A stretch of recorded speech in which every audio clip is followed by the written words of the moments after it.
indray mbava kosa ao anatin'ny tontolon'ny ady tany fokotany roa afay indray moa no nisehoana trangana ady tany ka nidina teny an-toerana nijery ny zava-nisy ary Andriamatoa Ramarson Alain izay filohan'ny voamera fiarovana sady mpikambana ao nivon'ny voamera parlementaire mpanao fanadihadiana amin'ny sanan'ny resaka ady tany izay ihany koa.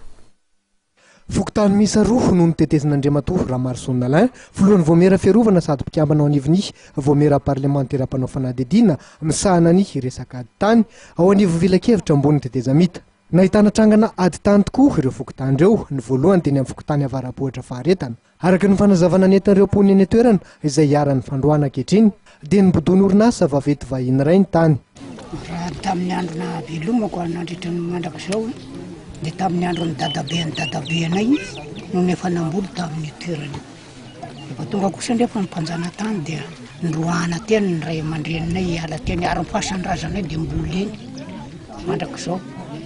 Ankehitriny dia mbola mamboly izay taranaka ary takinay izany satria tany razanay fa tsy mbe hoe hafahafa akory fa tena anay iringirina tamin'ny andron'ny dadabe nefa nisy an'izany toerana izany ka noho izany toko dia tsy mijanona mihitsy izay satria mitaky ny zoanay izay. Dia malahelo zay amin'ny fakana ankeriny any ireo taninay ireo ka aminay dia izay tsy anaiky mihitsy raha tsy hitanay ny marina aminy. Na ato araka ny nambaran'Andriamatoa Alain Ramarson nidingana fakana ny tany satria misokatra ny fanadihadiana mikasika an'ity raharaha etsy avarapohatra faharetany ity. Nidina teny amin'ny fokotany Soavy Masoandry ihany koa Andriamatoa Ramarson Alain.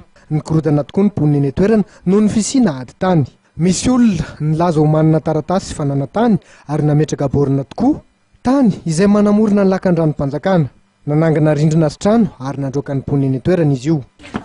Tsy azo mihitsy fitonina ny dradradradraina. Zao ny tena porofony hoe misy ny fitonina ka tsotra le ato manjakazaka amin'ny olona maro, olona nefa trano ray dia ahoana moa zany magaga aloha fa maninona namena fahalalana anaovana trano nefa fefiloty mazava tokony misy fanontaniana atao any ampipa satria fefiloty tsy azo anorenana trano nefa mametraka borona zareo manao inona ka zay no mahatonga anay miteny mihitsy manao mikandroany dia zao misy koa baiky mazava tsy mahazo mandrotana trano tsy azo mandroaka ny olona avainy amin'ny filan-kevitra minisitra tamin'ny herintaona tamin'ny volana Mai 2012 dikan'izany ampiarina tokoa.